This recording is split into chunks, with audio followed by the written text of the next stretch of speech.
அனைவருக்கும் வணக்கங்க. எல்லாரும் எப்படி இருக்கீங்க? நல்லா இருக்கீங்களாங்க? இன்றைக்கி இந்த வீடியோவில் ஒர்க்கிங் டே 3 தாங்க பார்க்குறீங்க. எப்போவுமே வந்து பஸ்ஸில் வேலைக்கு போவோம். இது 3வது நாள் வண்டியில் தாங்க போயிட்டுருக்கேன். ஏன்னா அன்றைக்கி காலையில் வீடியோ ஒர்க்கு வந்து எனக்கு முடியவே இல்லைங்க. நைட்டு வந்து எப்போவுமே எல்லா வேலையும் பண்ணி வச்சுட்டு காலையில் டான் 9 மணிக்கு பப்ளிஷ் பண்ணிடுவேன். ஆனால் அன்றைக்கி வந்து காலையில் தான் வாய்ஸ் ஓவரே கொடுக்குற மாதிரி இருந்துச்சு. வீடியோ போட்டு போனதான் எனக்கு மனசு மேவும், இல்லாட்டி அந்த ஒர்க் அப்படியே பெண்டிங்லேயே இருந்துருமாங்க. அப்புறம் அடுத்த வீடியோ வந்து எடுக்க முடியாது, டிலே ஆயிரும். சரி அக்கா வந்து பைக்கில் தான் வேலைக்கு போகிறாங்களா, அக்கா அப்படியே நீ போகிற வழியில் நீ ட்ராப் பண்ணியிருக்கா அப்படின்னு சொல்லிட்டு அவங்க கூட பைக்கில் வந்து கிளம்பி வந்துட்டேங்க. அவங்க வேறு பக்கம் வேலைக்கு போகிறாங்க, நானும் அம்மாவும் வேறு பக்கம் வேலைக்கு போகிறோம். அம்மா முன்னாடியே போயிட்டாங்க, ஏன்னா பைக்கில் ஒருத்தர் தானே வர முடியும் அப்படின்னு முன்னாடியே போய் வெயிட் பண்ணுமா, நான் பின்னாடி அந்த வேலை வந்துடுறேன் அப்படின்னு சொல்லிட்டு அவங்க இறக்கி விட்டுட்டு அவங்களும் வேலைக்கு போயிட்டாங்க. அப்புறம் வந்து இது ஒரு மினி சேர் ஆட்டோங்க. இது எல்லா இடத்துலையும் எல்லா நேரமும் கொஞ்சம் அவைலபிளாக இருக்குங்க. பஸ்ஸுக்கு நிற்கிற மாதிரிலாம் நிற்க வேண்டாம், கொஞ்சம் கும்பல் நெரிசலாக இருக்கும், ஆனால் அட்ஜஸ்ட் பண்ணி போய்க்கலாம். ஆனால் நம்ம ஒரு நபருக்கு வந்து டிக்கெட் வந்து 10 ரூபாங்க. இந்த வண்டி வந்து அவைலபிள் இருக்குங்க. சரி இதில் ஏறினா டக்குன்னு கரூர் போயிடலாம் அப்படிங்கிறனால வந்த உடனே அங்கே போனதுக்கப்புறம் இன்னொரு பக்கம் பஸ் மாதிரி போகணும்னு சொல்லிட்டாங்க. வேகமாக பஸ் மாதிரி கடைக்கு வந்து அன்றைக்கி 10 மணிக்கு தாங்க போனேன். அடுத்த நாள் வந்து மே தினங்கிறனால ஒரு பக்கம் அர்ஜென்ட் வேலைன்னு சொல்லிட்டு கூப்பிட்டுருந்தாங்க. ரெகுலராக போகிற பக்கம் வேலை இல்லை. அடுத்த நாள் வந்து வேறு பெரிய இடம், புது கடை, புது வேலை. ஃபஸ்ட் டைம் போனேன், நல்ல எக்ஸ்பீரியன்ஸு. நானே மலைச்சு போயிட்டேன். இப்போ இந்த டவலுக்கு பின்னாடி இந்த பீஸுக்கு பின்னாடி இவ்வளோ வேலை இருக்கா அப்படிங்கிற மாதிரி எல்லாம் ரோபோட் மாதிரி பம்பரமாக வேலை செஞ்சுக்கிட்டு சுற்றிக்கிட்டே இருந்தாங்க. நானே மலைச்சு போயிட்டேன்னு சொல்ல வேண்டியதாங்க. இப்போ வந்து என்ன வேலை, என்ன மாதிரி ஒர்க்குங்கிறத உங்களோட ஷேர் பண்ணிக்கிறேங்க. இதெல்லாம் வந்து நான் எதுக்கு சொல்கிறேன்னாங்க, நம்ம ஈரோட்டில் போயிட்டு நைட்டி பெண்கள் வீட்டில் இருந்து என்ன பிஸ்னஸ் பண்ணலாம் அப்படிங்கிற மாதிரி நம்ம சேனல் வந்து உங்களுக்கு வந்து ஒரு உதாரணமாக ஒரு ஐடியா கிடைக்குங்கிறதுக்காண்டி தாங்க. மதுரை போனப்போ அங்கே வந்து இந்த வளையல் மெட்டீரியல் பற்றி வீடியோலாம் போட்டிருப்பேன். அதனால் அம்மா வீட்டுக்கு கரூருக்கு வந்தப்போ இந்த மாதிரி வேலையெல்லாம் கரூரில் இப்படி இருக்குது, நிறையா லேடிஸ் வந்து பயன்பெறாங்க அப்படிங்கிற ஒரு ஐடியா கிடைக்கும் அப்படிங்கிறதுக்காண்டி மட்டும்தாங்க. மற்றபடி இதுக்கு பின்னாடி வேறு எந்த ஒரு உள்நோக்கம்லாம் எதுவுமே கிடையாதுங்க. நிறையா விஷயம் தெரிஞ்சுக்கலாம். ஏன்னா பெண்கள் வந்து இப்போ ரொம்ப இண்டிபெண்ட்டாக அவங்க சொந்த காலில் நிற்கிற உலகம்தான் இப்போ வந்து வளர்ந்து கொண்டு வருது. அதனால் என்னென்ன ஒர்க்கிங் இருக்குது, எந்த மாதிரின்னு தெரிஞ்சுக்கலாங்கிறதுக்கு தாங்க இந்த மாதிரி வீடியோவில் எடுத்து ஷூட் பண்ணுறேன். கிட்டத்தட்ட எனக்கு முன்னாடி 100 பேர் வேலை செஞ்சுட்டு இருக்காங்க. நானும் அம்மா மட்டும்தான் நான் வீடியோவில் கவர் பண்ணியிருக்கேன். My self. வேறு யாரையும் வந்து அவங்க பர்மிஷன் இல்லாமல் நம்ம வீடியோ எடுக்கக்கூடாது. ஏன்னா ஒரு முக்கியமான இடத்துல நிறையா பேர் வேலை செய்கிற இடத்துல நம்ம அப்படிலாம் எடுக்கக்கூடாதுங்கிறனால கிட்டத்தட்ட அம்மா கூட சேர்ந்து நாங்கள் ஒரு 10 பேர் கேங்காக வந்திருந்தோங்க. ஒரு டேபிளுக்கு வந்து 2 பேர். இந்த பையெலாம் வந்து வெளிநாட்டுக்கு பெட்டி போகிற பையங்க. இது வந்து பியூர் காட்டனு, ஒரு பேக் மாதிரிங்க. இது கார்மெண்டில் ஸ்டிச் பண்ணி லேபிள் வச்சு அதுக்கு கைப்பிடியெல்லாம் வச்சு வந்துருங்க. இதை வந்து ஒருத்தவங்க வந்து பிசரெல்லாம் இருந்தால் கட் பண்ணி அதை வந்து இது பண்ணிடுவாங்க. அழுக்கு இருந்துச்சுன்னா ஒரு வாட்ரு லைட்டாக ஸ்ப்ரே மாதிரி பண்ணுவாங்க, அந்த அழுக்கு போயிடும். அதை காய வச்சு அதை செக்கிங் பண்ணி இப்போ வந்து நாங்கள் பேக்கிங்கில் இருக்கோங்க. பேக்கிங் தான் இப்போ நாங்கள் பார்த்துட்ருக்குறோம். பேக்கிங்கில் இருக்கிறவங்களுக்கு சேர் தரவே மாட்டாங்க, ஏன்னா வேலை ஆகவே ஆகாது.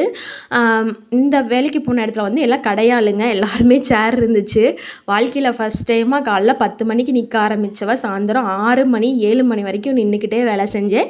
இடையில லன்ச் பிரேக், டீ பிரேக் போக மற்ற நேரம் ஃபுல்லாக நின்றுக்கிட்டு தான் வேலை செஞ்சேன். அதுவும் ஒரு பெரிய எக்ஸ்பீரியன்ஸ் இருக்குங்க. இது வந்து எனக்கு புதுசாக கஷ்டம்லாம் கிடையாதுங்க. ஏற்கனவே நம்ம 12 வருஷம் பக்கம் வளையல் விற்றுருக்கோம். அதில் பார்க்காததாவது நம்ம இதில் பார்த்துட போகிறோம். எல்லோரும் வந்து பிள்ளையை கூட்டிகிட்டு வந்து கஷ்டப்படுத்துகிறே அப்படின்னு சொன்னாங்க. அப்படிலாம் இல்லைங்க, நான் தான் விருப்பப்பட்டு வேலைக்கு போகிறேன். ஏன்னா பெண்கள் வந்து அவங்களோட தேவைகளை அவங்கள இப்போ எனக்கு வந்து என்னோடய செலவை நான் பார்த்துக்கணும். ஹஸ்பண்டோ அம்மாவோ வந்து யாரையும் எதிர்பார்க்கக்கூடாது. வந்திருக்கிற பக்கம் சும்மா இருக்காமல் ஏதோ என்னால் முடிஞ்சது வேலைக்கு போய் ஒரு நாளைக்கு 200 ரூபானாவது வீட்டில் சும்மா இருந்தால் யார் தருவா, ஏதோ நம்ம செலவை வந்து நம்ம ஃப்ரீயாக பார்த்துக்கலாமே அப்படிங்கிற ஒரு மைண்ட் தாட்டு தானே தவிர மற்றபடி வந்து இதில் பெருசாக வந்து எந்த ஒரு சிம்பதி கிரியேட் பண்ணுறதுக்குலாம் ஒன்றும் இல்லைங்க. எனக்கு பிடிச்சிருக்கு, அதனால் நான் வேலைக்கு வந்திருக்கேன். அப்படியே சும்மா உங்களுக்கு வந்து ஓரளவு அந்த இடத்த மட்டும் காமிச்சிருக்கேன். எவ்வளோ டேபிளே எவ்வளோ மக்கள் எல்லாம் வேலை செஞ்சுட்டு இருக்காங்க பாருங்கள். இதில் வந்து சீனியர்ஸ்லாம் நிறையா பேர் இருக்காங்க, 50+, 60+. அவங்களாம் பார்க்கும்போது ரொம்ப ஆனால் பரவாயில்லைங்க, ஒரு இடத்துல கடை வேலைன்னா ஃபிக்ஸடு வேலை. டெய்லி வந்தோம்னா அவங்களுக்கு வந்து கடை வேலைனாங்க. அவங்களுக்கு வந்து ரூ. 300 ரூ. 270 அந்த மாதிரி சம்பளம். அவங்க வந்து அந்த காலையில் 9 மணிக்கு வந்து 6 மணி வரைக்கும் செஞ்சால் போதுங்க. பீஸ் கணக்கில் செய்கிறவங்க வந்து வேலை வந்து ஃபாஸ்ட்டாக செய்யணும். அப்போ தான் நமக்கு பீஸ் ரேட்டு கிடைக்கும். இப்போ வந்து இந்த ஒரு பை வந்து மடித்து அதுக்கு ஒரு டேக் வேறு அடிக்கணும். அது கார்டு காமிச்சிருப்பேன், அது வெளிநாட்டு டாலரு. இதுக்கு முன்னாடி 2 நாள் வேலைக்கு போன கடை வந்து அது நம்ம உள்ளூர் லோக்கல் ப்ராடக்ட்டுங்க. கரூரில் வந்து கிச்சன் டவல் பண்ணிகிட்டு இருந்தோம். இது வந்து இன்டர்நேஷ்னல் பெரிய கடைங்க. அதனால் இன்டர்நேஷ்னலுக்கு வந்து பெட்டி போட்டுட்ருக்காங்க. அதில் வந்து அந்த கார்டு, அந்த டேக்கு, அந்த டாலர் சிம்பிள் அதெல்லாம் வந்து கோர்த்துட்ருந்தோங்க. இப்போ வந்து அம்மா வந்து டேக் போட்டுட்ருக்காங்க. இப்போ நானும் அம்மாங்கிறனால எனக்கு இது கோக்கிறது மாட்டுறதுலாம் கொஞ்சம் ஒரு மாதிரி இதாக இருந்துச்சு. அதனால் கடன்ட்டு ஃபஸ்ட்டு போன ஒரு 1 ஹவர் வந்து பை மடிக்க கொஞ்சம் சரியாக வரல. ரொம்ப ஸ்லோவாக மடிச்சிட்டு இருந்த மாதிரி இருந்துச்சு. அப்புறம் அடுத்த கலர் மாறி விட்டவும் டக்குன்னு அன்றைக்கி நானும் அம்மாவும் சேர்ந்து பகலில் வந்து ஒரு 800 பைக்கிட்ட மடித்தோம் 2 பேரும் சேர்ந்து. நைட்டு வேலை பார்த்தவங்க ஒரு 1000 பைக்கு மேலே வந்து நான் மடித்தேன். அம்மா வந்து அதுக்கு டேக் போட்டாங்க. ஒரு 2 மணி வரைக்கும் கொஞ்சம் நல்லா போச்சுங்க. 2 மணிக்கு மேலே பேட்ரி லோவாகிருச்சு. மிட் நைட்டுக்கு மேலே டவுன் ஆகிட்டேங்க.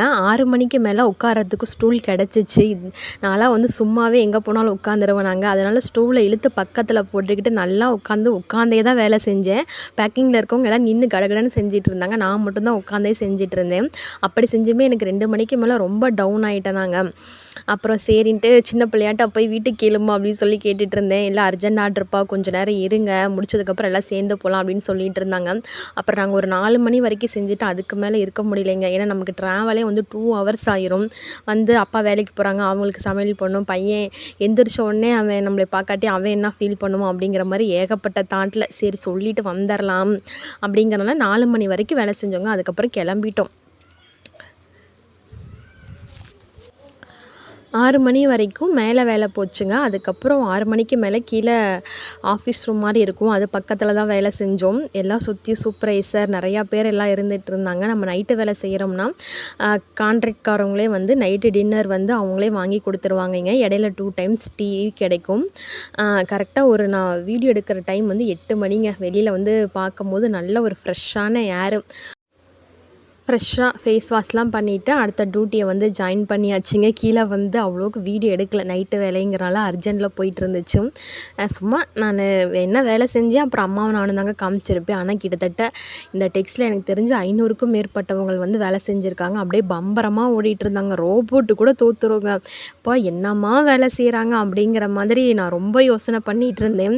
அந்த கலருக்கு ஏற்ற மாதிரி டேக் அதெல்லாம் பார்க்கும்போது ரொம்ப அழகாக இருந்துச்சுங்க.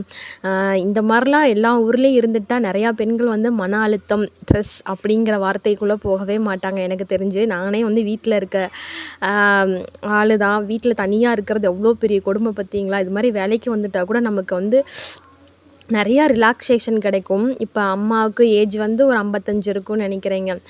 வீட்டில் இருந்தால் புலம்பிக்கிட்டே இருப்பாங்க. வேலைக்கு போயிட்டா டெய்லியும் காலைல ஃப்ரெஷ்ஷாக குளிச்சுட்டு வேலைக்கு போயிட்டு சாயந்தரம் ஈவினிங் வரும்போது ரிலாக்ஸாக காலைல எந்திரிக்கிறோமா, சமைக்கிறோமா, சாயந்தரம் வேலைக்கு போகிறோமா, அவங்களுக்கு மைண்டு ஃப்ரீயாக இருக்குன்னு சொல்லுவாங்க. இந்த மாதிரிலாம் ஆப்பர்ச்சுனிட்டி எல்லா ஊர்லேயும் கிடைச்சா செமையாக இருக்குங்க. நைட் டிஃபன் வந்து இட்லி, தோசை ஆர் புரோட்டா, நம்மளே எது வேணாலும் நம்ம சொல்லிக்கலாங்க. நான் புரோட்டா தான் சொல்லியிருந்தேன், சின்ன பிள்ளை மெமரிஸாக இருக்கணுன்ட்டு. சொன்னது வந்து வெஜ் குருமாவாக சொல்லிட்டேன். சாப்பிட்றதுக்கு ரொம்ப கஷ்டமாக இருந்துச்சு. இப்போ வராது, அதுக்கு நான் வந்து வெஜ் குருமா வாங்கியிருந்தேன். நம்ம தான் இப்போ கொஞ்ச நாளாக சைவமாச்சு அப்படிங்கிறனால வெஜ் குருமாவுக்கும் புரோட்டா காம்பினேஷன் நல்லாவே இல்லை. ஃபஸ்ட் டைம் வெஜ் குருமா ஊற்றி சாப்பிட்டேன், ரொம்ப கஷ்டமாக இருந்துச்சு. சரின்ட்டு புரோட்டா சாப்பிட்டுட்டு இடையில 2 டைம் டீ எல்லாம் குடிச்சிட்டு ஒரு 4 மணி போல் வெளியில் வந்துட்டோங்க கடையை விட்டு. எல்லோரும் அவங்கவுங்க ஏரியாவுக்கு தகுந்த மாதிரி அவங்கவுங்க பாட்டுக்கு டிரான்ஸ்போர்ட் வந்து அவைலபிள் பண்ணிக்குவாங்க. நைட் டைமில் வந்து இந்த ஆட்டோ வந்துங்க நம்ம 10 ரூபா கொடுத்தா போதும், பஸ் ஸ்டாண்டில் எங்கே இருந்தாலும் கொண்டு போய் இறக்கி விட்டுருவாங்க. அந்த பர்டிகுலர் வராண்டா வட்டாரத்துக்குள்ளே இருந்தால் மட்டுங்க. ஏன்னா இதில் வந்து நிறைய பேர் ஷேர் பண்ணி வரனால 10 ரூபா. வந்து கரூர் பஸ் ஸ்டாண்டில் இறங்கியாச்சுங்க. வந்த உடனே திண்டுக்கல் வண்டி இருந்துச்சு, ஏறணும். அப்படியே எக்ஸ்பிரஸ் மாதிரி ஜம்முன்னு கொண்டு வந்து வீட்டில் ஒரு 1 ஹவரில், வீட்டில் இல்லைங்க மெயின் ரோட்டில் இறக்கி விட்டாங்க. அதுலேருந்து நம்ம ஒரு 1/4 மணி நேரம் வந்து வீட்டுக்கு நடந்து போகணும். கரெக்டாக வீட்டுக்கு வரும்போது 6 மணிங்க. என்னோடய ஃபுல் டே நைட்டு ஒரு புது இடத்துல புது வேலை எக்ஸ்பீரியன்ஸ் வந்து உங்களோட ஷேர் பண்ணியிருக்கேன். இந்த வீடியோ உங்களுக்கு பிடிச்சிருந்தா மறக்காமல் லைக், ஷேர், சப்ஸ்கிரைப், கமெண்ட் பண்ணிவிட்டு போங்க. வீடியோ எப்படி இருந்துச்சுன்னு சொல்லுங்கள். இதெல்லாம் பார்க்கும்போது பெண்களுக்கு வந்து ஒரு மோட்டிவேஷனல் நிறையா நிறுவனம் இருக்குதுன்னு தெரிஞ்சுக்கலாம் அப்படிங்கிறதுக்காண்டிங்க.